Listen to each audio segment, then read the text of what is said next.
స్నేహితుల దినోత్సవం కదా! అసలు మన స్నేహం ఎంత బలంగా ఉంది? అసలు మనది స్నేహమేనా?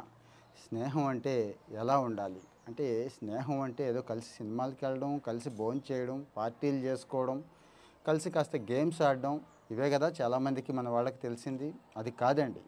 కాస్త లోపలికి వెళితే స్నేహాలు ఎందుకు పెడుసుబారిపోతున్నాయి? స్నేహాలు ఎందుకు ఈరోజు ఈ పరిస్థితిలో ఉన్నాయి? అరే!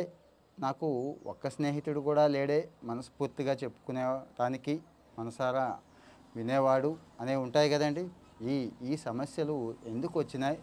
ఏం చేస్తే బావుంటుంది? ఉన్న స్నేహం కలకాలం నిలుపుకోవడానికి కొత్త స్నేహాలు, మంచి స్నేహాలండి. ఆ మాటకొస్తే కుటుంబ సభ్యుల మధ్య అనురాగం, ఆప్యాయత అంటే భార్యాభర్తల మధ్య కూడా ఉంటాయి. కానీ వాటికి మించింది స్నేహం అండి. ఆ స్నేహం అనేది 2 అక్షరాల పదమే కానీ పర్టిక్యులర్‌గా దాన్ని మనం ఎంచలేమండి. ఎంచలేమంటే నా ఉద్దేశ్యం ప్రతి బంధంలోనూ, ప్రతి అనుబంధంలోనూ స్నేహం ఉండాలి అంటాను. భార్యాభర్తలు కావచ్చు, తల్లి, తండ్రి, కొడుకులు కావచ్చు, ఇట్లా ప్రతి చోట గూడా ఆ స్నేహం అంతర్లీనంగా ఒక ప్రవాహంలా ఉంటుంది అని నా ఉద్దేశం అండి. సరే. ఇక తల్లిని, తండ్రిని వగారంటే భగవంతుడిస్తాడు. బంధువుల్ని భగవంతుడిస్తాడు. స్నేహితులు మాత్రం మనమే ఎంచుకోవాలి. స్నేహితుల్ని మనమే కాపాడుకోవాలి. స్నేహితుల్ని అంటే మనమే వృద్ధిలోకి తేవాలి. వాళ్ళ ద్వారా మనం వృద్ధిలోకి రావాలి. మరి ఇక్కడ కొన్ని విషయాలు డిస్కస్ చేద్దాం. జెన్యూన్‌గా డిస్కస్ చేద్దామండి. నెంబర్ 1 వచ్చి చాలా పొరపాట్లు, పొరపచ్చాలు ఉంటాయండి. ప్రతి చోట ఉంటాయి. ఇంట్లోనే అన్నున్నప్పుడు ఎవరో పరిచయం లేని మనిషి కదా! స్నేహం అయిన మనిషి పూర్తిగా అతని జీవితం గురించి తెలీదు కదా! కొంత పరిచయం అయితే ఓకే. కానీ పొరపచ్చాలు రావడానికి చాలా ఎక్కువ అవకాశాలుంటాయి గదా! అక్కడ ఏం జేయాలంటే సారీ చెప్పాలండి. వెంటనే చెప్పాలి.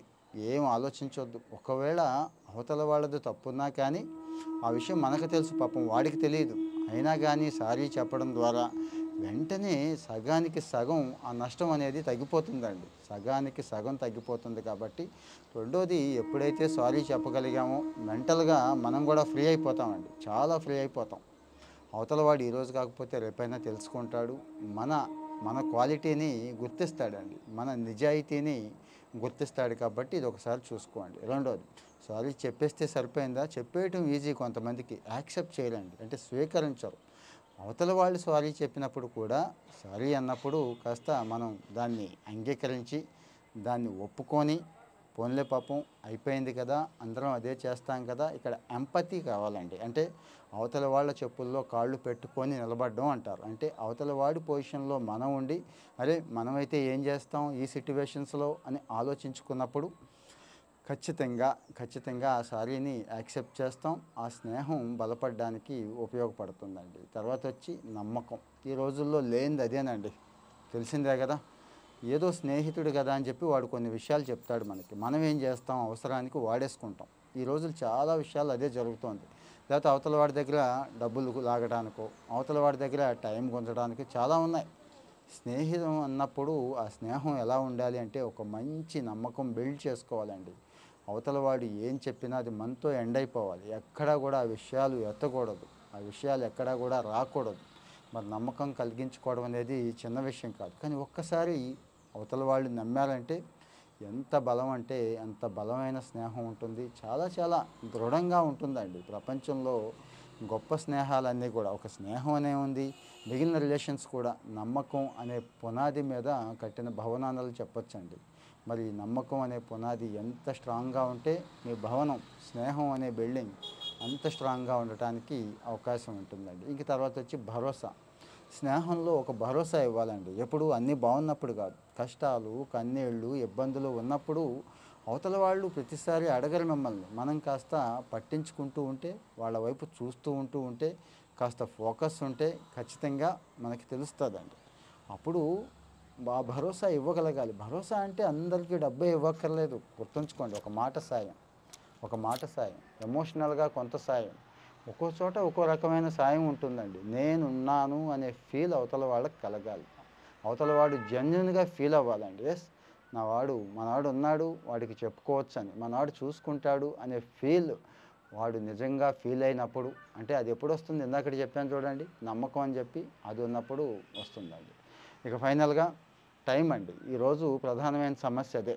ఎక్కడెక్కడో ఉంటాం, దూరంగా ఉంటాం, అందరం దగ్గర ఉండం. కానీ టైం ఇచ్చుకోవచ్చు. ఒక 5 నిమిషాలైనా ఇచ్చుకోవచ్చు. ఇక వాట్సాప్ దగ్గర నుంచి, ఫేస్‌బుక్ దగ్గర నుంచి సోషల్ మీడియాలో ఇచ్చుకోవచ్చు మన ఫ్రెండ్స్‌కి.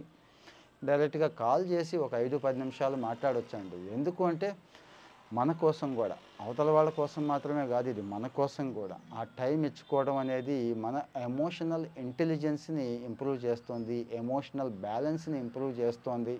ఆ టైం ఇవ్వడం ద్వారా మనకు కూడా ఒక మంచి కాలక్షేపం. తెలిసిందే గదా! ఈరోజు మనిషి దూరం అయిపోతున్నాడండి.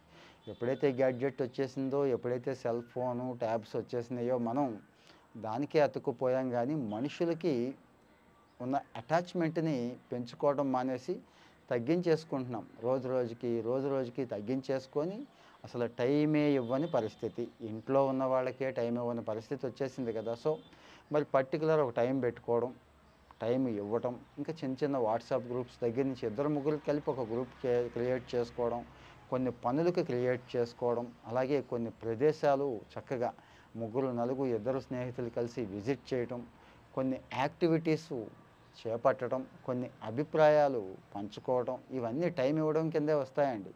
ఈ టైం ఇవ్వకపోవడం కూడా ఈరోజు ప్రధానమైన సమస్య అవుతుంది. సో, మరి 4, 5 విషయాలు చెప్పుకున్నాం కదా! మీ స్నేహం ఎలా ఉంది?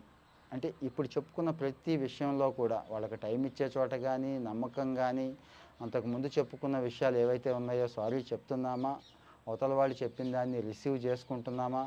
ఇవన్నీ చాలా చాలా చాలా ఇంపార్టెంటు పునాదులు. మీ స్నేహ బంధానికి పునాదులు లాంటివి కాబట్టి, ఈ విషయంలో మీరు ఎక్కడున్నారు అనేది చెక్ చేసుకోండి.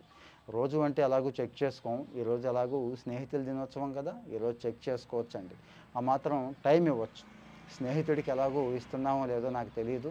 మీ స్నేహం నిలబడాలంటే, ఇంకా గట్టిగా ఉండాలంటే, స్ట్రాంగ్‌గా ఉండాలంటే టైం ఇవ్వచ్చు. సో, ఇలాంటి విషయాలు మళ్ళీ మళ్ళీ ఇంకా ఇంకా మీకు కావాలి అనుకున్నప్పుడు లైక్ కొట్టి ఫాలో అవుతూ ఉంటే